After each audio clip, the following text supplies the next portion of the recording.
أعوذ بالله من الشيطان الرجيم. يا أيها الذين آمنوا اتقوا الله حق تقاته فلا تموتن إلا وأنتم مسلمون. يا أيها الذين آمنوا اتقوا الله وقولوا قولا سديدا يصلح لكم أعمالكم ويغفر لكم ذنوبكم ومن يطع الله ورسوله فقد فاز فوزا عظيما. يا أيها الناس اتقوا ربكم الذي خلقكم من نفس واحدة وخلق منها زوجها وبث منهما رجالا كثيرا ونساء واتقوا الله الذي تساءلون به والأرحام إن الله كان عليكم رقيبا. بسم الله الرحمن الرحيم. إنما المؤمنون الذين آمنوا بالله ورسوله ثم لم يرتابوا وجاهدوا بأموالهم وأنفسهم في سبيل الله أولئك هم الصادقون. ഏറെ ബഹുമാനമുള്ള സഹോദരന്മാരെ, സഹോദരികളെ, കരുണാമയനായ അല്ലാഹു സുബ്ഹാനഹു വ തആലയുടെ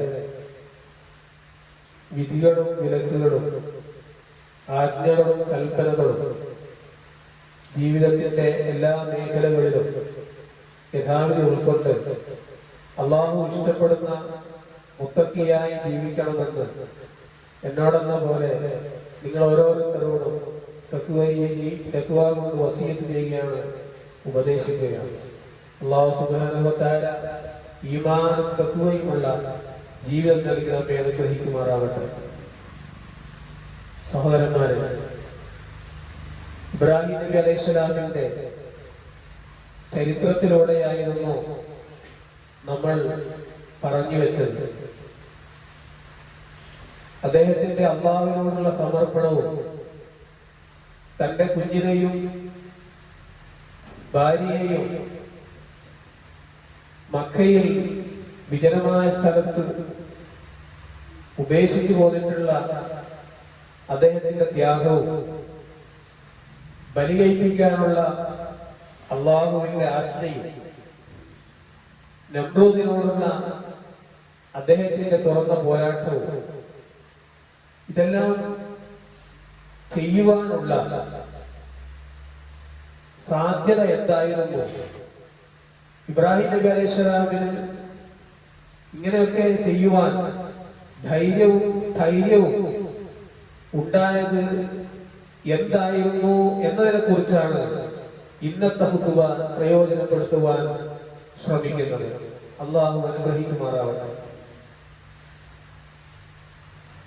നമ്മളെപ്പോഴും കേട്ടുകൊണ്ടിരിക്കുന്ന ഒരു വാക്കാണ് ഹസ്ബി അല്ലാഹു നിഅമൽ വക്കീൽ. ഹസ്ബി അല്ലാഹ്, അല്ലാഹു മതി. അല്ലാഹു അടിമകളോട് ചോദിക്കുന്നുണ്ട്, അലൈസ അല്ലാഹു ബികാഫിൻ അബ്ദഹു, തന്റെ അടിമക്ക് അല്ലാഹു പോരെ എന്ന്. അല്ലാഹു പോരെ എന്ന് ചോദിക്കുമ്പോ അല്ലാഹു മതി എന്നാണ് അതിന്റെ ഉത്തരമായിട്ടുള്ളത്. പ്രവാചകന്മാർ അഖിലവും, എല്ലാ പ്രവാചകന്മാരും അല്ലാഹു സുബ്ഹാനഹു വ തആല സമൂഹത്തെ നിർമാർഗത്തിലേക്ക് നയിക്കുവാൻ അയച്ചിട്ടുള്ള മുഴുവൻ പ്രവാചകന്മാരും അവർ മനസ്സുകൊണ്ട് മനസ്സിരുത്തി പറഞ്ഞത് ഹസ്ബി അല്ലാഹ് എന്നായിരുന്നു. ഞങ്ങൾക്ക് ഏത് പ്രതിസന്ധി ഉണ്ടായാലും, ഏത് പ്രയാസ ഘട്ടം തരണം ചെയ്യേണ്ടി വന്നാലും, ഏത് സാഹചര്യം മുമ്പിൽ വന്നാലും, ഇത് സുഖമാവട്ടെ, ദുഃഖമാവട്ടെ, സന്തോഷമാവട്ടെ, സന്താപമാവട്ടെ, ഏതവസ്ഥയിലും അല്ലാഹു മതി എന്നതായിരുന്നു അവരുടെ പ്രഖ്യാപനം. അല്ലാഹു മതി എന്ന് പ്രഖ്യാപിക്കുമ്പോൾ പിന്നെ ഒരു ടെൻഷനില്ല, പ്രയാസങ്ങളില്ല. ജീവിതം വളരെ സന്തോഷകരമായ അവസ്ഥയിലേക്ക് മാറുകയാണ്. ഇതിന്റെ പിന്നിലുള്ള തത്വം എന്താണ് എന്ന് നാം മനസ്സിലാക്കുമ്പോൾ വിശ്വാസത്തിന്റെ ശക്തമായ സാന്നിധ്യം മനസ്സിലുണ്ടെങ്കിൽ മാത്രമേ ഇത്തരം ഒരു നിലപാടെടുക്കുവാൻ സാധിക്കുകയുള്ളൂ. അല്ലെങ്കിൽ അവിടെ പൈശാചികതയും അന്ധവിശ്വാസങ്ങളും കുടികൊള്ളും. എന്തെങ്കിലും ഒന്ന് സംഭവിക്കുമ്പോഴേക്കും അത് എന്തോ ഒരു അന്ധവിശ്വാസമാണ്, അല്ലെങ്കിൽ എന്തോ ഒരു പൈശാചികതയാണ് എന്ന് മനുഷ്യൻ പെട്ടെന്ന് അതിനെ ആശിച്ചു പോകും. അതിനെ തടഞ്ഞു നിർത്തുവാനുള്ള വഴിയാണ് അവന്റെ ദൈവിക ബോധം എന്ന് പറയുന്നത്. നാം ഉൾക്കൊള്ളുന്ന മതം ഇസ്ലാം അള്ളാഹുവിനെ പൂർണ്ണമായി സമർപ്പിക്കുന്നത് 3 ഘടകങ്ങൾ ഒത്തുവരുമ്പോഴാണ്. ഈ 3 ഘടകങ്ങളും ഒത്തെങ്കിൽ മാത്രമേ സമ്പൂർണ്ണ സമർപ്പണം സാധ്യമാവുകയുള്ളൂ. അതിൽ ഒന്ന് ഈമാനാണ്. ഈമാൻ എന്ന് പറഞ്ഞാൽ വിശ്വാസം, ഒരാൾക്ക് വിശ്വാസം ഉണ്ടാകുക.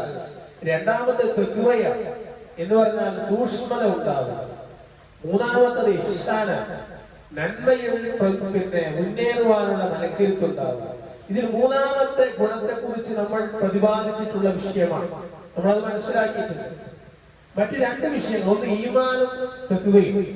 ഇത് രണ്ടും നമ്മുടെ മനസ്സിൽ സമ്മേളിക്കേണ്ടതുണ്ട്. എങ്കിൽ മാത്രമേ ഏത് ഘട്ടത്തിലും ഹസ്ബി അല്ലാഹ് എന്ന് പറയാൻ പറ്റുകയുള്ളൂ. അതുകൊണ്ടാണ് ഇബ്രാഹിം അലൈഹിസ്സലാമിനെ അവരുണ്ടാക്കിയ അഗ്നികുണ്ഡത്തിലേക്ക് ഇടുമ്പോൾ ഇബ്രാഹിം നബി അലൈഹിസ്സലാം പറഞ്ഞത് ഹസ്ബി അല്ലാഹ്, അല്ലാഹു മതി, തവക്കുലാക്കാൻ വേറെ ആരും വേണ്ട എന്നതായിരുന്നു. അപ്പൊ മുന്നിൽ തീ കണ്ടാലും പടത്തോരുണ്ട് എന്ന ബോധമുണ്ടെങ്കിൽ അതെല്ലാം ഒരു നിഷ്പ്രയാസം സ്വീകരിക്കുവാൻ സാധിച്ചിരുന്നു പ്രവാചകന്മാർക്ക് എന്നാണ്.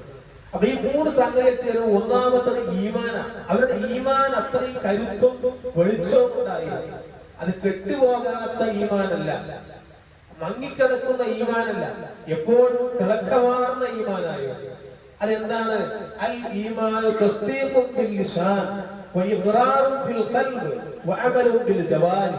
ഇതാണ് ഈമാനിനെ പണ്ഡിതന്മാർ നിർവചിച്ചിട്ടുള്ളത്. ഇങ്ങനെയാണ് ഈമാൻ എന്ന് പറഞ്ഞാൽ തസ്ദീഖുൻ ബിൽ ലിസാൻ, ഒന്നാമത്തതാണ് നാവ് കൊണ്ടുള്ള സത്യപ്പെടുത്തുക. തസ്ദീഖുൻ ബിൽ ലിസാൻ എന്ന് പറഞ്ഞാൽ നാവ് കൊണ്ട് സത്യപ്പെടുത്തുക. വഇഖ്റാറുൻ ഫിൽ ഖൽബ്, മറ്റൊരു മനസ്സിലെ ദൃഢബോധ്യമാണ്, നല്ല ബോധ്യത്തോടു കൂടി അംഗീകരിക്കലാണ്. വഅമലുൻ ബിൽ ജവാരി, മൂന്നാമത്തത് അവയവങ്ങൾ കൊണ്ടുള്ള കർമ്മങ്ങളാണ്. ഇത് 3ഉം ഉണ്ടാവണമെങ്കിൽ നമ്മുടെ ഈമാൻ ശക്തിപ്പെടുകയുള്ളൂ, അല്ലെങ്കിൽ നമ്മുടെ ഈമാൻ മങ്ങലേറ്റ് പോകും. മങ്ങലേറ്റ് പോകുന്ന ഈമാനുള്ള മനുഷ്യർ എന്തെങ്കിലും കാണുമ്പോഴേക്കും അവൻ തളർന്നു പോകും. അതുകൊണ്ടാണ് സഹാബത്തും താബികളും തളരാത്തത്. അവരുടെ ഈമാൻ നല്ല ജ്വലിക്കുന്ന ഈമാനായതുകൊണ്ടാണ്. ഇവിടെ തസ്ദീഖുൻ ബിൽ ലിസാൻ, നാവ് കൊണ്ടുള്ള കാര്യം, നാവ് കൊണ്ട് അംഗീകരിക്കൽ, അത് പ്രയാസമുള്ള കാര്യമല്ല. എപ്പോഴും നമുക്ക് പറയാൻ പറ്റും, ഞാൻ അള്ളാഹുവിനൊക്കെ വിശ്വസിക്കുന്നുണ്ട്, എനിക്ക് കുഴപ്പമൊന്നുമില്ല, അതൊക്കെ അള്ളാഹു മാറ്റിത്തരും. ഇങ്ങനെ അള്ളാഹുവിന്റെ വിശ്വാസം നാവ് കൊണ്ട് പറഞ്ഞു പോകാൻ സാധിക്കും, അത് എളുപ്പമാണ്. തന്റെ കർമ്മങ്ങൾ, അവയവങ്ങളെ കൊണ്ടുള്ള കർമ്മങ്ങൾ ചെയ്യുക, അതും ഒരു പരിധി വരെ നമുക്ക് സാധിക്കുന്നതാണ്. എന്നാൽ മൂന്നാമത്തത് ഇഖ്റാറുൻ ഫിൽ ഖൽബ്, അതാണ് ഏറ്റവും പ്രധാനപ്പെട്ടത്. നമ്മുടെ ഹൃദയം കൊണ്ടുള്ള ദൃഢബോധ്യം അതാരും കാണൂല, വേറെ ആൾക്ക് തിരിച്ചറിയാൻ കഴിയില്ല. അവന്റെ ഹൃദയത്തിൽ എത്രത്തോളം ഈമാനുണ്ട് എന്ന് വേറെ ആൾക്ക് കണ്ടെത്താൻ കഴിയില്ല. അതാണ് ഏറ്റവും ശക്തിപ്പെടേണ്ടത്. ഇബ്രാഹിം നബി അലൈഹിസ്സലാമിന് ശക്തിപ്പെട്ടത്, ഇസ്മായിൽ നബി അലൈഹിസ്സലാമിന് ശക്തിപ്പെട്ടത്, ഹാജറ ബീവിയിൽ സമ്മേളിച്ചത് ആ രൂപത്തിലുള്ള ഒരു ഈമാനായിരുന്നു എന്നാണ്. അതുകൊണ്ട് അവർക്കെല്ലാം അത്തരത്തിൽ അള്ളാഹിന്റെ കൽപ്പനയില്ലേ എന്ന് പറയുമ്പോഴേക്കും എങ്കിൽ റെഡി എന്ന് മറുപടി കിട്ടിയിട്ടുള്ളത്. അപ്പൊ അള്ളാഹുവിന്റെ കഴിവുകളെ കുറിച്ച് നമ്മൾ അംഗീകരിക്കുമ്പോൾ തന്നെ അള്ളാഹുവിനെ കുറിച്ചുള്ള ദൃഢബോധ്യം നമ്മുടെ മനസ്സിൽ ഉണ്ടാവേണ്ടതുണ്ട്. ചില അറാബികൾ വന്ന് പ്രവാചകനോട് പറഞ്ഞ ഭാഗം ഖുർആനിലുണ്ട്. അവരെന്താ പറഞ്ഞത്? കാലത്തിൽ അറാബു ആമന്നാ കുല്ലം തുമിനു വലാകിൻ ഖൂലു അസ്ലംനാ. ചില ഗ്രാമീണ അറബികൾ വന്ന് പറയുന്നു, ഞങ്ങൾ വിശ്വസിച്ചിരിക്കുന്നു. അവർ പറഞ്ഞു, ഞങ്ങൾ നബിയെ വിശ്വസിച്ചു ഞങ്ങൾ. അപ്പൊ അല്ലാഹു പറയണം, കുൽ, എന്നാൽ നീ പറയണം, ലം തുമിനു, നിങ്ങൾ വിശ്വസിച്ചിട്ടില്ല, വലാകിൻ ഖൂലു അസ്ലംനാ, എന്നാൽ ഞങ്ങൾ കീഴ്പ്പെട്ടിരിക്കുന്നു എന്ന് നിങ്ങൾ പറഞ്ഞു. നിങ്ങൾ തൽക്കാലം എന്ന് പറഞ്ഞോളി, ഒന്ന് ഒതുങ്ങിയിട്ടുണ്ട്, ഒന്ന് കീഴ്പ്പെട്ടിരിക്കുന്നു എന്ന് പറഞ്ഞാൽ മതി. കാരണം എന്താണ്? വിശ്വാസം നിങ്ങളുടെ ഹൃദയത്തിൽ പ്രവേശിച്ചു കഴിഞ്ഞിട്ടില്ല. അല്ലാഹുവെയും അവന്റെ റസൂലിനെയും നിങ്ങൾ അനുസരിക്കുന്ന പക്ഷം നിങ്ങൾക്ക് നിങ്ങളുടെ കർമ്മഫലങ്ങളിൽ നിന്ന് യാതൊരു കുറവും വരുത്തുന്നതല്ല. ഇന്നല്ലാഹു ഗഫൂറുർ റഹീം, തീർച്ചയായും അല്ലാഹു എല്ലാം പൊറുക്കുന്നവരും കരുണാനിധിയുമാണ്. അപ്പോ ഈമാൻ എന്ന് പറയുന്നത് നമ്മുടെ ഉള്ളിൽ കടന്നെങ്കിൽ മാത്രമേ പുറത്ത് അതിന്റെ ശക്തമായ സാന്നിധ്യം കാണുവാൻ സാധിക്കുകയുള്ളൂ. ഖുർആൻ മറ്റൊരിടത്ത് പറയുന്നുണ്ട്, ഇന്നമൽ മുഅ്മിനൂനല്ലദീന ആമനൂ ബില്ലാഹി വറസൂലി, തീർച്ചയായും അല്ലാഹുവിലും അല്ലാഹുവിന്റെ പ്രവാചകൻ വിശ്വസിക്കുന്ന മുഅ്മിനീങ്ങളായ ആളുകൾ പിന്നീട് അവർ സംശയിക്കാതിരിക്കുക എന്ന് പറഞ്ഞാൽ എന്തെങ്കിലും ഒരു സംശയം ഉണ്ടാകുക, ആ സംശയം സത്യവിശ്വാസികൾക്ക് ഉണ്ടാവുകയില്ല. എന്നിട്ടോ അല്ലാഹുവിന്റെ മാർഗത്തിൽ തങ്ങളുടെ ശരീരങ്ങൾ കൊണ്ടും സ്വത്തുകൾ കൊണ്ടും അവർ സമരം നടത്തും. അപ്പൊ അതിന് യാതൊരു കോട്ടവും അവർക്ക് വരില്ല, ഒരു സംശയം വരില്ല. അങ്ങനെയാവോ ഇങ്ങനെയാവോ എന്നൊക്കെയാണ് ഒരു സംശയവും അവർക്കുണ്ടാവില്ല. അവർ തന്നെയാകുന്നു സത്യസന്ധന്മാരായിട്ടുള്ള ആളുകൾ. അപ്പൊ ഈമാൻ എന്ന് പറയുന്നത് ഇഖ്റാറുൻ ഫിൽ ഖൽബ്, അവിടെ ദൃഢബോധ്യമായെങ്കിൽ മാത്രമേ ആധുനിക കാലഘട്ടത്തിൽ നമ്മൾ അനുഭവിക്കുന്ന എല്ലാ പ്രയാസങ്ങളെയും അത് തടുത്തു നിർത്തി ക്ഷമയോടെ മുന്നോട്ട് പോകുവാൻ സാധിക്കുകയുള്ളൂ. ഇല്ലെങ്കിൽ തളർന്നു പോകും മനുഷ്യൻ എന്നാണ് ഇബ്രാഹിം നബി അലൈഹിസ്സലാമിന്റെ ചരിത്രത്തിലെ ഒരു പാഠം കൂടി നമ്മൾ മനസ്സിലാക്കേണ്ടത്. വീണ്ടും ഖുർആൻ എടുത്ത് പറഞ്ഞു, ഇന്നമൽ മുഅ്മിനൂനല്ലദീന ഇദാ ദുകിറല്ലാഹ്, തീർച്ചയായും സത്യവിശ്വാസികളായിട്ടുള്ള ആളുകൾ ഇദാ ദുകിറല്ലാഹു, അല്ലാഹുവിനെ കുറിച്ച് പറയപ്പെടുമ്പോ വജിലത്ത് ഖുലൂബുഹും, അവരുടെ ഹൃദയം ഇങ്ങനെ പേടിച്ച് നടുങ്ങും. അല്ലാഹുവിനെ കുറിച്ച് പറയുമ്പോൾ അവർക്ക് ഒരു ഭയം ഉണ്ടാവും.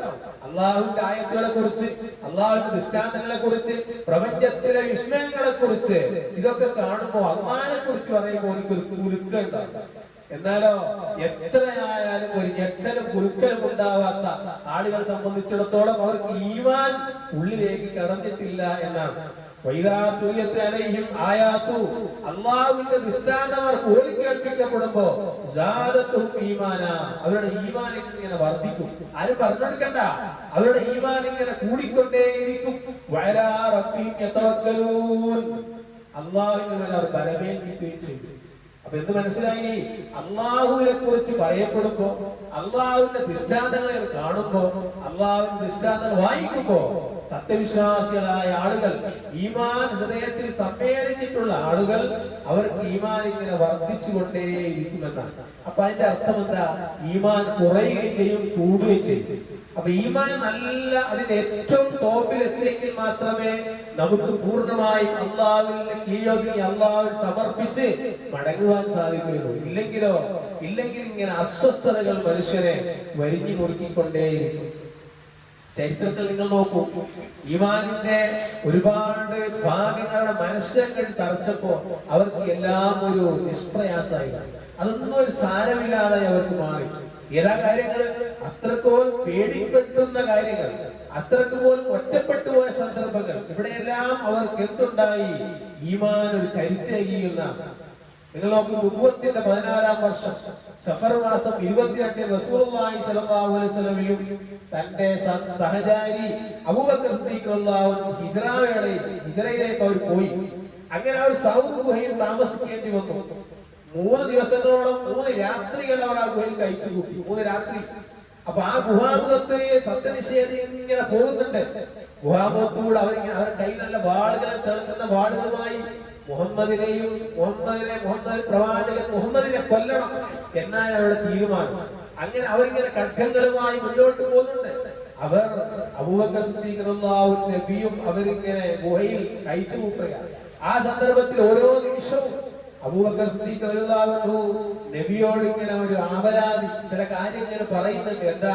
അവരെങ്ങാനും ഈ ഗുഹാമുഖത്തിലൂടെ നമ്മെ ഒന്ന് നോക്കിയാൽ, അവരെങ്ങാനും ഒന്ന് കുഞ്ഞി ഈ ഗുഹാമുഖത്ത് നമ്മളെ കണ്ടാൽ എന്തായിരിക്കും അവസ്ഥ എന്ന് പറയുമ്പോ നബി സല്ലല്ലാഹു അലൈഹി വസല്ലമ അബൂബക്കർ സിദ്ദീഖ് റളിയല്ലാഹു അൻഹു സമാധാനിപ്പിച്ച് പറയുന്നുണ്ട്, ലാ തഹ്സൻ ഇന്നല്ലാഹു മഅനാ, ദുഃഖിക്കേണ്ട, അല്ലാഹു നമ്മുടെ കൂടെയുണ്ട്. ഇന്നല്ലാഹു മഅനാ, അല്ലാഹു നമ്മുടെ കൂടെയുണ്ട് എന്ന് പറഞ്ഞാൽ ഹസ്ബി അല്ലാഹ്, അല്ലാഹ് മതി, പടച്ചോൻ നമ്മുടെ കൂടെയുണ്ട് തീർച്ചയായും. അതുകൊണ്ട് ദുഃഖിക്കരുത്, പ്രയാസപ്പെടരുത്. ഏത് പ്രതിസന്ധിയാലും അല്ലാഹ് കൂടെ ഇല്ലേ എന്നിട്ട് ചോദിക്കുക,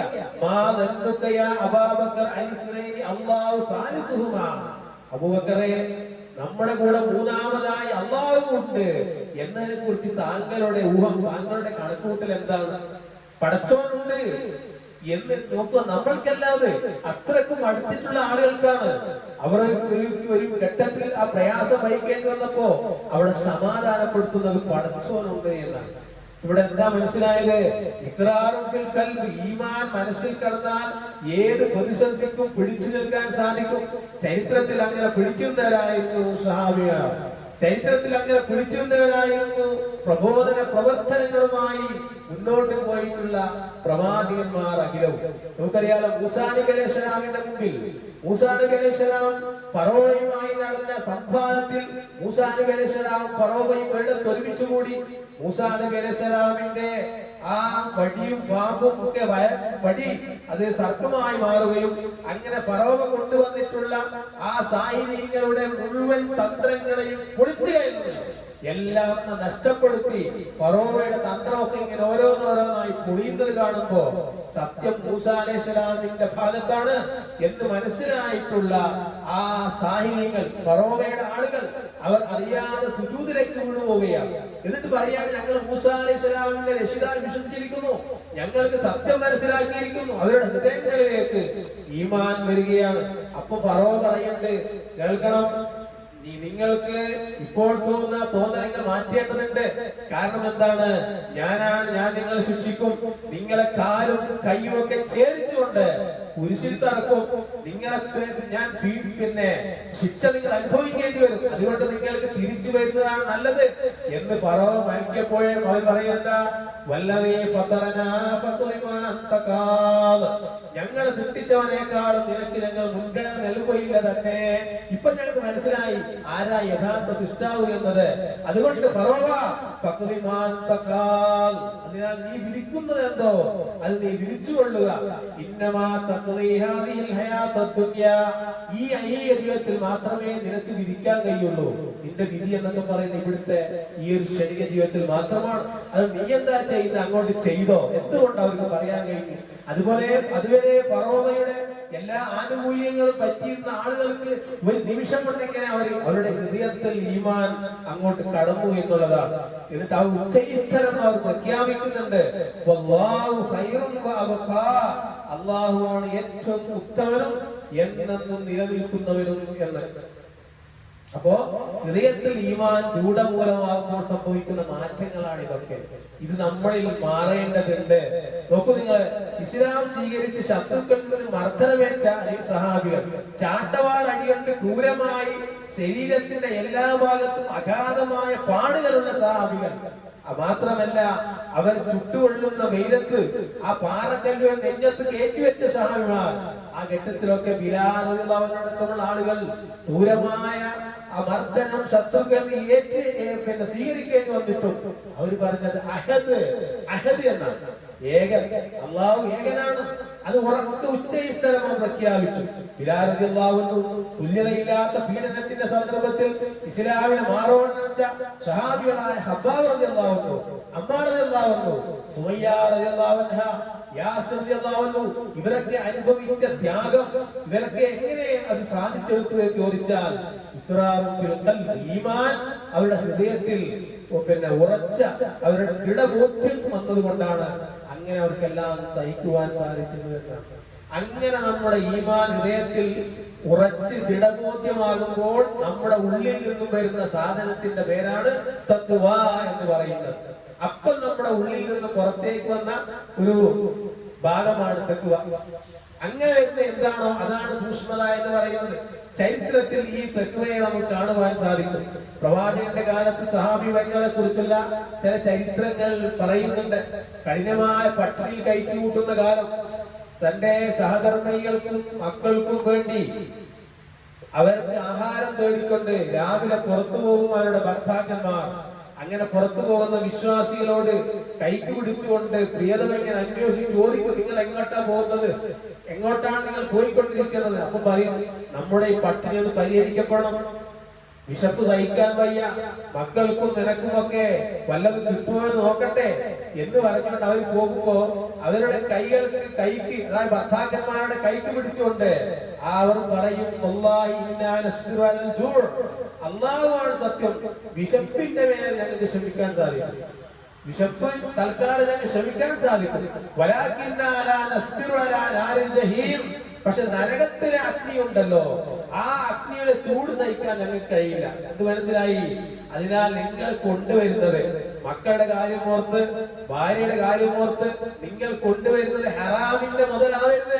എന്തെങ്കിലും കൊണ്ടുവന്ന് ഞങ്ങളുടെ വിശപ്പ് മാറ്റണ്ട, അതുകൊണ്ട് കൊണ്ടുവരുന്നത് ഹലാലാകണേ എന്നെന്ത് ചെയ്യും അവർ പറഞ്ഞിരുന്നു എന്ന് ചരിത്രത്തിൽ കാണുവാൻ സാധിക്കും.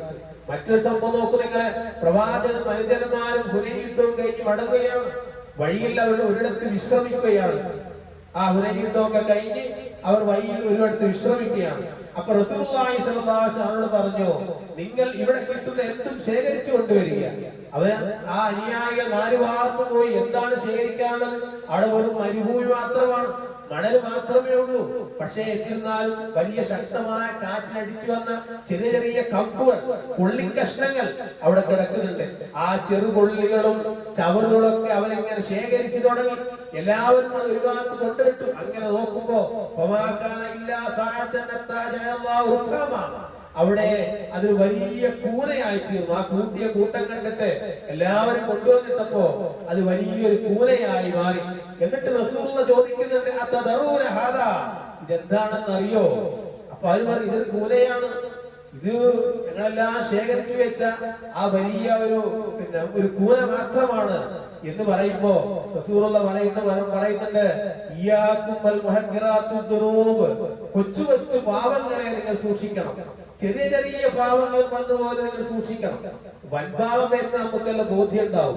പക്ഷെ ചെറിയ ചെറിയ പാവങ്ങൾ വരുന്നത് നമ്മൾ നിസ്സാരമായി കാണുന്നവരുണ്ട്. അത് പാട് നിങ്ങൾ സൂക്ഷിക്കണം.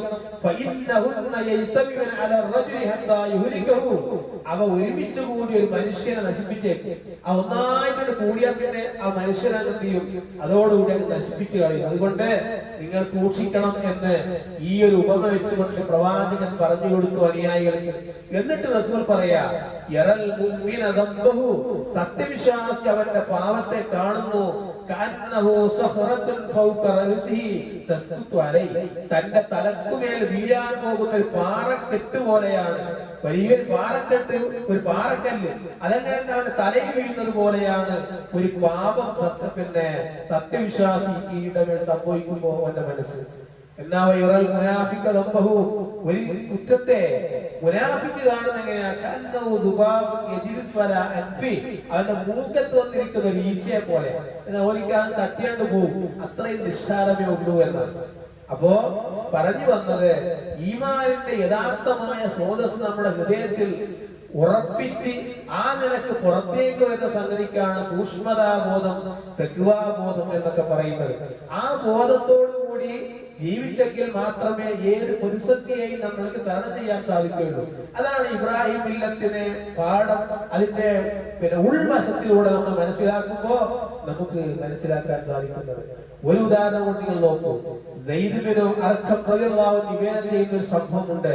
അബൂബക്കർ റളിയല്ലാഹു അൻഹു ഭക്ഷണം കൊണ്ടുവന്ന ഒരു വൃത്യനുണ്ടായി. എപ്പോഴും അബൂബക്കർ സിദ്ദീഖ് റളിയല്ലാഹു അൻഹു ഭക്ഷണം ഇങ്ങനെ കൊണ്ടുവന്ന് കൊടുക്കും. അങ്ങനെ ഒരു രാത്രി ആ ഭക്ഷണവുമായിട്ട് ഈ വൃത്യൻ കടന്നു വന്നു. അങ്ങനെ അബൂബക്കർ റളിയല്ലാഹു അൻഹു ആ ഭക്ഷണത്തിൽ നിന്ന് കുറച്ചെടുത്ത് വായിലിട്ടു. അങ്ങനെ വൃത്യൻ ചോദിച്ചു, ഞാൻ എപ്പോൾ ഭക്ഷണവുമായി വരുമ്പോ നിങ്ങൾ എന്നോട് ചോദിക്കും, ഇത് എവിടുന്നാ കിട്ടിയത്, ഇത് എവിടുന്നാ ഉണ്ടാക്കിയത്, ഇതാരാ ഉണ്ടാക്കിയത്, ഇതൊക്കെ ചോദിക്കാറുണ്ട്. പക്ഷെ ഇന്നത്തെ രാത്രി ഞാൻ അങ്ങനെ വന്നപ്പോൾ നിങ്ങൾ എന്നോടൊന്നും ചോദിക്കാതെ അതിൽ നിന്ന് അല്പം നിങ്ങൾ വായന കിട്ടും. അപ്പോ അബൂബക്കർ റളിയല്ലാഹു അൻഹു പറഞ്ഞു, എനിക്ക് വിശപ്പ് അത്രയും ശക്തമാണ്. വിശപ്പിന്റെ കാഠിന്യം കൊണ്ട് ഞാനത് മറന്നുപോയി, ചോദിക്കാൻ വിട്ടുപോയതാണ്. എനിക്കറിയോ ആരാണ്, എവിടുന്നാണ് കൊണ്ടുവന്നത്, ആരാണ് ഉണ്ടാക്കിയത് എന്നൊക്കെ ഒന്ന് പറയൂ എന്ന് ശേഷം ആ വൃത്യനോട് ആവശ്യപ്പെടുകയാണ് അബൂബക്കർ സിദ്ദീഖ് റളിയല്ലാഹു അൻഹു. അപ്പൊ ആ വൃത്യൻ പറയാ, ജാഹിലിയ്യ കാലത്ത് ഞാൻ ചില ആളുകൾക്ക് മന്ത്രം ചോദിക്കൊടുക്കാറുണ്ടായിരുന്നു. ജാഹിലിയ്യ കാലത്ത്, എന്റെ ജാഹിലിയ്യ കാലം, ആ കാലത്ത് ഞാൻ ചില ആളുകൾക്ക് മന്ത്രം ചോദിക്കൊടുക്കും. അങ്ങനെ അതിന്റെ പ്രതിഫലം ഇന്നും എനിക്ക് ചില ആളുകൾ തന്നിട്ടില്ല. അങ്ങനെ ഞാൻ അവരുടെ സമീപത്തുകൂടെ കടന്നുപോയാൻ ഇടയായപ്പോ അവിടെ ഒരു വിവാഹാഘോഷം നടക്കുകയാണ്. അപ്പൊ പണ്ടത്തെ ആളല്ലേ എന്ന നിലക്ക് പരിചയക്കാരായിട്ടുള്ള ആളുകൾ എന്നെയും കൂടി അതിലേക്ക് ക്ഷണിച്ചു. അങ്ങനെ ഞാൻ അവിടെ പോയി ഭക്ഷണം കഴിച്ചു. തിരിച്ച് ഞാൻ പിന്നെ മടങ്ങിയപ്പോ അവർ പോകുമ്പോ തിരിച്ചു വരുമ്പോ എന്റെ കയ്യിൽ കുറച്ച് ഭക്ഷണം തന്നു. ആ ഭക്ഷണമാണ് ഇത്. അങ്ങനെ അബൂബക്കർ റളിയല്ലാഹു അൻഹു പറഞ്ഞു, നിനക്ക് നാശം, നീ എന്നെ നശിപ്പിച്ചു കളഞ്ഞല്ലോ എന്ന് പറഞ്ഞു. എന്നിട്ട് പറഞ്ഞു, ശേഷം അബൂബക്കർ റളിയല്ലാഹു അൻഹു തന്റെ കൈവിരൽ വായിൽ ഇട്ട് അത് എത്രത്തോളം പുറത്തേക്ക് കളയാൻ സാധിക്കുമോ അത് മുഴുവൻ കളഞ്ഞു. എന്നിട്ട് പറഞ്ഞൊരു വാക്യമുണ്ട് ചരിത്രത്തിൽ, ലൗലം തഖ്റുജു ഇല്ലാ വ നഫ്സി ലഅഖ്റജതുഹാ, എന്റെ ജീവൻ തന്നെ നഷ്ടപ്പെട്ടാലും ഇതിൽ നിന്ന് ഒരു ഭക്ഷണത്തിന്റെ ഒരു കഴമ്പ് പോലും, ഒരു അടയാളം പോലും എന്റെ വയറ്റിൽ നിന്ന് ഞാനത് പുറത്തെടുക്കാതെ നിൽക്കില്ല എന്നുള്ളതാണ്. എന്നിട്ട് അബൂബക്കർ റളിയല്ലാഹു അൻഹു പറയുന്നുണ്ട്, സമീഅത്തു റസൂലുള്ളാഹി സ്വല്ലല്ലാഹു അലൈഹി വസല്ലം യഖൂലു, റസൂലുള്ളാഹി സ്വല്ലല്ലാഹു അലൈഹി വസല്ലം പറഞ്ഞാൽ കേട്ടിട്ടുണ്ട്, കുല്ലു ജസദിൻ നബത മിൻ സുഖ്തിൻ ഫന്നാറു ഔലാബി, അന്ത്യനാളിൽ നരകത്തോട് ഏറ്റവും കൂടുതൽ അടുത്തത് നിഷിദ്ധ ഭക്ഷണം കഴിച്ച് വളർന്ന ശരീരങ്ങളായിരിക്കും. അപ്പൊ അന്ത്യനാളില് നരകത്തോട് ഏറ്റവും കൂടുതൽ അടുക്കാനാണ് നിഷിദ്ധങ്ങളായ ഭക്ഷണം കഴിച്ച് വളർന്ന ശരീരമായിരിക്കും. അപ്പൊ ഞാൻ ഭയപ്പെടുന്നു, ഈ ഭക്ഷണം കഴിച്ച കാരണത്താൽ ഈ ഉരുളയിൽ നിന്ന് എന്റെ ശരീരം നരകാശിയായി തീരുമോ എന്ന് ഞാൻ ഭയപ്പെട്ടതാണ്. അപ്പൊ അങ്ങനെ ഒരു ഭയം എനിക്കുണ്ടായതാണ്. അപ്പൊ അതുകൊണ്ട് ഈ കാര്യത്തിലൊക്കെ അവർ പിന്നെ അവരുടെ തീരുമാനങ്ങൾ, സ്വഹാബത്തിന്റെ ആ കാര്യത്തിലൊക്കെ അവർ കാണിച്ച സൂക്ഷ്മതകൾ എന്തുകൊണ്ട് അങ്ങനെ ചെയ്യുന്നു എന്ന് ചോദിച്ചാൽ അവരോടൊക്കെ ഈമാൻ അവരുടെ ഹൃദയത്തിലാണ്. ഞാൻ സൂചിപ്പിച്ചു വരുന്നത്, നമ്മുടെ വിശ്വാസം ഹൃദയത്തിൽ ഉറച്ച ബോധ്യമുണ്ടെങ്കിൽ മാത്രമേ ആനുകാലിക സംഭവങ്ങളിൽ അല്ലെങ്കിൽ ആനുകാലികമായി നമ്മൾ ജീവിക്കുന്ന ചുറ്റുപാടിലൊക്കെ പൈശാചികതക്ക് ഒരു കടിഞ്ഞാണിടാൻ നമുക്ക് സാധിക്കുകയുള്ളൂ. അല്ലെങ്കിൽ എന്തെങ്കിലും വരുമ്പോഴേക്ക് ആരെങ്കിലും പറയും, ഇന്ന പ്രശ്നമാട്ടോ, നീ വേഗം ഇന്ന ആളെ കൊണ്ട് പോയിക്കോന്ന് പറയുമ്പോഴേക്കും അത് ശരി തന്നെ അല്ലേ, എന്നാ ഒന്ന് പോയി നോക്കാം അല്ലേ, അങ്ങനെ പറഞ്ഞു വേഗം ഇത് പോകും. എന്തേ കാരണം? അത്രേ ഈമാനുള്ളൂ. അതുകൊണ്ട് നമ്മുടെ ഈമാനെ ചോർത്തിക്കളയാൻ പല പൈശാചികതകളും നമ്മുടെ കൂടെ ഉണ്ടാകും, നമ്മുടെ മനസ്സിൽ തന്നെ ഉണ്ടാകും. ആ സമയത്ത് ഒരു നിലപാടെടുക്കാൻ നമുക്ക് സാധിക്കേണ്ടതുണ്ട്. എന്താണ് ആ നിലപാട്? ഹസ്ബി അല്ലാഹ്, അതാണ് നിലപാട്. അല്ലാഹ് മതി. എനിക്ക് പ്രശ്നങ്ങളുണ്ട്, പ്രയാസങ്ങളുണ്ട്, പ്രതിസന്ധിയുണ്ട്, കച്ചവടത്തിൽ പ്രശ്നമുണ്ട്, മറ്റുള്ള എല്ലാവരും എത്ര പ്രയാസമുണ്ട്, എവിടെ ചെന്നാലും പ്രശ്നം തന്നെയാണ്. എല്ലാ പ്രശ്നങ്ങളുണ്ടെങ്കിലും അല്ലാഹ്, എനിക്ക് അല്ലാഹ് ഉണ്ട്. ആ റബ്ബാണ് എന്നെ സൃഷ്ടിച്ചത്, ആ റബ്ബാണ് എന്നെ വളർത്തുന്നത്, ആ റബ്ബാണ് ഇത്രയും കാലം എനിക്ക് ഇതുവരെ എല്ലാ ഐശ്വര്യവും നൽകിയത്.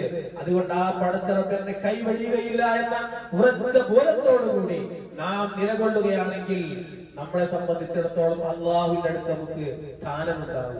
ഇല്ലെങ്കിലോ വെറും ഒരു വാക്കിൽ മാത്രം ഒതുങ്ങുന്നവരായി തീരും. അതുകൊണ്ട് ഈ നിലക്കുള്ള തഖ്വാ ബോധമുണ്ടെങ്കിൽ മാത്രമേ നമുക്ക് ഈ കാലഘട്ടത്തിൽ ജീവിക്കാൻ കഴിയുള്ളൂ. ഈ ബോധമാണ് നമ്മുടെ മക്കളിലേക്ക് പകർന്നു കൊടുക്കേണ്ടത്. ആ രൂപത്തിൽ കാര്യങ്ങൾ ചെയ്യുവാനും തഖ്വയോടുകൂടി ജീവിക്കാനും ഈമാൻ നമ്മുടെ മനസ്സിൽ അടിയുറപ്പിച്ചു നിർത്തുവാനും അള്ളാഹു അനുഗ്രഹിക്കുമാറാവട്ടെ.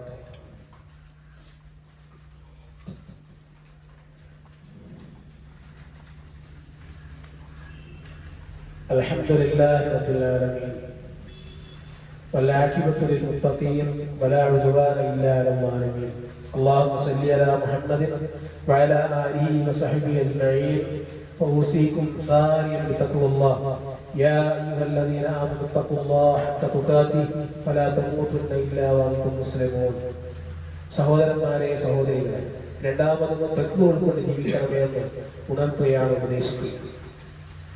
ഒരിക്കൽ സഹീഹ് മുസ്ലിമിൽ റിപ്പോർട്ട് ചെയ്യുന്ന ഒരു ഹദീസ്, അബൂബക്കർ സിദ്ദീഖ് റളിയല്ലാഹു അൻഹു ഹൻദല റളിയല്ലാഹു അൻഹു പരസ്പരം കണ്ടുമുട്ടി.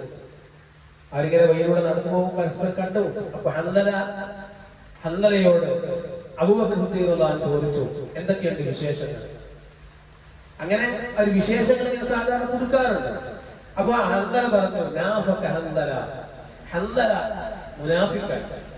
അപ്പൊ അബൂബക്കർ സിദ്ദീഖ് റളിയല്ലാഹു അൻഹു സുബ്ഹാനല്ലാഹ് എന്താണെന്ന് പറയുന്നത്? അതേ, നാഫക ഹൻദല, ഹൻദല കപട വിശ്വാസിയായിട്ട് വീണ്ടും ആവർത്തിച്ചു. പിന്നെയും അബൂബക്കർ സിദ്ദീഖ് റളിയല്ലാഹു അൻഹു ആ വാക്ക് കേട്ട് അസ്വസ്ഥപ്പെടുകയാണ്. എന്താണ് ഈ പറയുന്നത്? അപ്പൊ ഹൻദല വിശദീകരിക്കുകയാണ്, നാം റസൂൽ സല്ലല്ലാഹു അലൈഹി വസല്ലമയുടെ സന്നിധിയിലായിരിക്കെ നബി ഇങ്ങനെ നമ്മളിങ്ങനെ സ്ഥലത്തിരിക്കും, നബി നമ്മോട് ഇങ്ങനെ ക്ലാസ് എടുക്കും, നബിയുടെ ഒപ്പം ഇങ്ങനെ നടക്കും, ഒപ്പം ഇങ്ങനെ കഴിയുന്ന ആ ഒരു ഘട്ടത്തിൽ സ്വർഗത്തെ കുറിച്ച് നരകത്തെ കുറിച്ചൊക്കെ നബി ഇങ്ങനെ ഓർമ്മപ്പെടുത്തുമ്പോ നമുക്ക് വല്ലാത്തൊരു തഖ്വാബോധം വരും, വല്ലാത്ത സൂക്ഷ്മത വരും, ഉള്ളിൽ വല്ലാത്തൊരു മാറ്റം ഇങ്ങനെ കൊണ്ടുപോകും. അങ്ങനെ നബിയുടെ മുമ്പിൽ നിന്ന് നമ്മൾ നേരെ വീട്ടിലേക്ക് പോയി ഭാര്യയോടും മക്കളോടും നമ്മുടെ ജോലിയൊക്കെ അങ്ങനെ വ്യാപൃതമായി കഴിയുമ്പോ എല്ലാം മറന്നു പോവുക. ഇതാണ് എന്റെ പ്രശ്നം എന്ന് പറയുന്നത്. അപ്പൊ അബൂബക്കർ പറഞ്ഞു, ഇത് എന്നെയും അടുത്ത വിഷയമാണ്, എനിക്കും ഈ പ്രശ്നമുണ്ട്. എവിടെ മുമ്പിലായിരിക്കുമ്പോ പ്രത്യേകമായിട്ടുള്ള ഒരു ആകാംക്ഷയും ഈമാനൊക്കെ ഉണ്ടാവും. പക്ഷെ വീട്ടിലെത്തിക്കഴിഞ്ഞാൽ ഈ അവസ്ഥക്ക് മാറ്റം വരികയാണ്. അങ്ങനെ രണ്ടുപേരും അബൂബക്കർ സിദ്ദീഖ് റളിയല്ലാഹു അൻഹു, ഹൻദല റളിയല്ലാഹു അൻഹു ഈ പ്രശ്നം നബിയുടെ മുമ്പിൽ അവതരിപ്പിച്ചു. അപ്പൊ റസൂലുള്ളാഹി പറഞ്ഞു, ഈ പ്രശ്നം പറഞ്ഞപ്പോ വല്ലദീ നഫ്സി ബിയദി, എന്റെ ആത്മാവ് ഏതൊരുവന്റെ കയ്യിലാണോ അവൻ തന്നെയാണ്.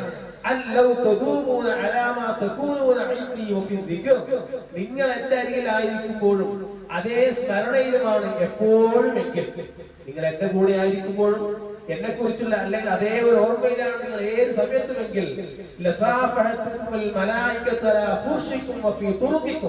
മലക്കുകൾ നിങ്ങളുടെ വിരിപ്പുകളിലും നിങ്ങളിലെ വഴികളിലൂടെയും നിങ്ങളെ ഹസ്തദാനം ചെയ്തേനെ എന്ന് പറയാൻ മലക്കളെപ്പോ നിങ്ങളുടെ കൂടെ ഉണ്ടാകും.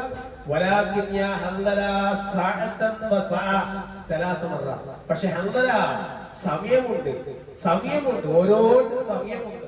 അങ്ങനെ 3 പ്രാവശ്യം പറഞ്ഞു എന്നാണ്. അപ്പൊ എന്താണ് വിഷയം? ചില സമയങ്ങളിൽ ഹൻദല അങ്ങനെയായിരിക്കും, ചില സമയങ്ങളിൽ വേറെ രൂപത്തിലായിരിക്കും. അതുകൊണ്ട് അത് ഓർത്തുകൊണ്ട് പ്രയാസപ്പെടേണ്ട ഹൻദല എപ്പോഴും ആ ഒരു സ്മരണ എവിടെയായിരിക്കുമ്പോഴും, എന്റെ മുമ്പിലാകുമ്പോഴും വീട്ടിലാകുമ്പോൾ എവിടെയാകും അള്ളാഹുവിനെ കുറിച്ചുള്ള സ്മരണയും ചിന്തയും ഉണ്ടായാൽ മതി എന്ന് പ്രവാചകൻ പഠിപ്പിക്കുകയാണ്. അപ്പൊ അവർക്കൊക്കെ ഞാൻ സൂചിപ്പിച്ചു വരുന്നത്, അവർക്കൊക്കെ അവരുടെ ജീവിതത്തിൽ ഉണ്ടാകുന്ന ഈ വിഷയങ്ങൾ അവരുടെ ബോധ മനസ്സ് ഒരു സെക്കൻഡ് പോലും അത് മാറിപ്പോകുന്നുണ്ടോ എന്ന് ഇങ്ങനെ ആലോചിക്കുന്നവരാണ്. അതുകൊണ്ട് ഈ പാഠങ്ങളൊക്കെ നമ്മൾ പകർത്തേണ്ടതുണ്ട്. ഇസ്മായിൽ അലൈഹിസ്സലാമിന്റെയും ഹാജറ ബീവിയുടെയും ഇബ്രാഹിം അലൈഹിസ്സലാമിന്റെയും ഒക്കെ ആ കുടുംബ പാരമ്പര്യ, ആ കുടുംബ ചിത്രം നമ്മുടെ മുമ്പിൽ കൊണ്ടുവരുന്നത് ഇത്തരം സംഗതികളില്ല. അതുകൊണ്ടാണ് നമ്രൂദ് തീക്കുണ്ടാരുണ്ടാക്കിയപ്പോ ജനങ്ങളൊക്കെ വന്നപ്പോ അതിലേക്ക് അതിനെ സ്വീകരിക്കുമ്പോഴും ഹസ്ബിയല്ലാഹു വനിഅൽ വകീൽ എന്ന് പറഞ്ഞുകൊണ്ട് അതിൽ കടന്നപ്പോഴും ആ തീ ഇബ്രാഹിം അലൈഹിസ്സലാമിന് തണുപ്പ് രക്ഷയുമാക്കി അള്ളാഹു മാറ്റിക്കൊടുത്തത്. അതുകൊണ്ട് അള്ളാഹുവോട് എത്രത്തോളം നമ്മൾ അടുക്കുന്നുവോ അത്രത്തോളം അല്ല പരീക്ഷിച്ചു, എത്രത്തോളം ഒരാൾ അള്ളാഹ് അടുക്കുന്നുവോ അത്രത്തോളം പരീക്ഷണം ശക്തമായി. അതാണ് ഇസ്ലാമിന്റെ ചരിത്ര പാരമ്പര്യങ്ങൾ എന്ന് പറയുന്നത്. അപ്പൊ ആ കാര്യങ്ങളെ ഉൾക്കൊണ്ടുകൊണ്ട് ഇസ്ലാം ഈമാനിനെ കരുത്താർജിക്കാൻ നാം എപ്പോഴും അള്ളാഹുവിനോട് ദുആ ചെയ്യുക. അള്ളാഹു അനുഗ്രഹിക്കുമാറാവട്ടെ. സഹോദരങ്ങളെ, നമ്മുടെ പണ്ഡിതൻ കൂടിയായ മുജാഹിദ് ബാലുശ്ശേരി നാളെ കോയമ്പത്തൂരിലേക്ക് പോവുകയാണ് ഹോസ്പിറ്റൽ ചികിത്സാർത്ഥം. അദ്ദേഹത്തെ ബാധിച്ചിട്ടുള്ള എല്ലാ വിഷമതകളും അള്ളാഹു പരിഹരിച്ചു കൊടുക്കുമാറാവട്ടെ. അള്ളാഹു അദ്ദേഹത്തിന് ദീർഘായുസ്സും ആഫിയത്തും നൽകി അനുഗ്രഹിക്കുമാറാവട്ടെ. അദ്ദേഹത്തിന്റെ രോഗം അള്ളാഹുവെ എത്രയും പെട്ടെന്ന് ശിഫ നൽകി അനുഗ്രഹിക്കണമേ തമ്പുരാനെ. അള്ളാഹുവെ തൗഹീദിന്റെ ശബ്ദം എല്ലായിടങ്ങളിലും എത്തിക്കുവാൻ തൗഫീഖും ആരോഗ്യവും ആയുസ്സും ഇനിയും അദ്ദേഹത്തെ നൽകി അനുഗ്രഹിക്കണമേ തമ്പുരാനെ. അള്ളാഹുവെ ഞങ്ങൾക്കൊക്കെ ദീൻ പകർത്തിരുവാനുള്ള ആഫിയത്ത് അള്ളാഹുവെ അദ്ദേഹത്തെ നൽകി അനുഗ്രഹിക്കണമേ തമ്പുരാനെ. പടച്ചറപ്പെ, ഞങ്ങളുടെ കൂട്ടത്തിൽ നിന്നും ഒരുപാട് ആളുകൾ ഹോസ്പിറ്റൽ കഴിയുന്നുണ്ട് രോഗിയായിട്ട്. അള്ളാഹുവെ ആരൊക്കെയാണെന്ന് അറിയുന്നവനാണ് നാഥ, അവരുടെയൊക്കെ രോഗം നീ ശമനം നൽകി അനുഗ്രഹിക്കണമേ തമ്പുരാനെ. അള്ളാഹുവെ ഹോസ്പിറ്റലിൽ എത്രയും പെട്ടെന്ന് രോഗം ഭേദമായി വീട്ടിലേക്ക് നീ തിരിച്ചെത്തിക്കണമേ തമ്പുരാനെ. അള്ളാഹുവെ ഒരിക്കലും മാറാവ്യാധികളായ രോഗങ്ങളെ കൂടെ ഞങ്ങളെ പരീക്ഷിക്കല്ലേ തമ്പുരാനെ. അള്ളാഹു ഏത് രോഗം വന്നാലും അള്ളാഹുവെ അതിന് ശമനം നൽകി അനുഗ്രഹിക്കണമേ തമ്പുരാനെ. അള്ളാഹുവെ ഞങ്ങളുടെ കൂട്ടത്തിൽ മറ്റു പല പ്രയാസങ്ങൾ അനുഭവിക്കുന്നവരുണ്ട്. അള്ളാഹുവെ എല്ലാം നീ അറിയുന്നവനാണ് നാഥ, എല്ലാ പ്രയാസം ദൂരീകരിക്കണമേ തമ്പുരാനെ. അള്ളാഹുവെ ഞങ്ങൾ വന്നുപോയിട്ടുള്ള തെറ്റുകുറ്റങ്ങളെ കൊണ്ട് ഞങ്ങൾ നീ ശിക്ഷിക്കരുതേ തമ്പുരാനെ. അള്ളാഹുവെ നിന്റെ അനുഗ്രഹങ്ങൾ എപ്പോഴും ഞങ്ങൾ നീ വർഷിപ്പിക്കണമേ തമ്പുരാനെ. അള്ളാഹുവെ ഞങ്ങൾ മക്കളെ നന്നാക്കണമേ തമ്പുരാനെ. അള്ളാഹുവെ ഞങ്ങളുടെ എല്ലാ ഇടപാടും കച്ചവടങ്ങളിൽ മറ്റെന്തെല്ലാം ജോലിയും ഇടപെടുന്നവരുണ്ടോ അള്ളാഹുവെല്ലാം നീ ബർക്കത്തിൽ അനുഗ്രഹിക്കണമേ തമ്പുരാനെ. അള്ളാഹുവെ നീ ബർക്കത്തിൽ അനുഗ്രഹിക്കണമേ തമ്പുരാനെ. അള്ളാഹുവെ നീ ബർക്കത്തിൽ അനുഗ്രഹിക്കണമേ തമ്പുരാനെ. റബ്ബനാ ആതിനാ ഫിദ്ദുനിയ ഹസന വഫിൽ ആഖിറതി ഹസനത വഖിനാ അദാബന്നാർ. അല്ലാഹുമ്മ اغفر للمؤمنين والمؤمنات المسلمين والمسلمات الأحياء منهم والأموات إنك مجيب الدعوات وقاضي الحاجات طيب ثراهم ودل الجنة مأواهم.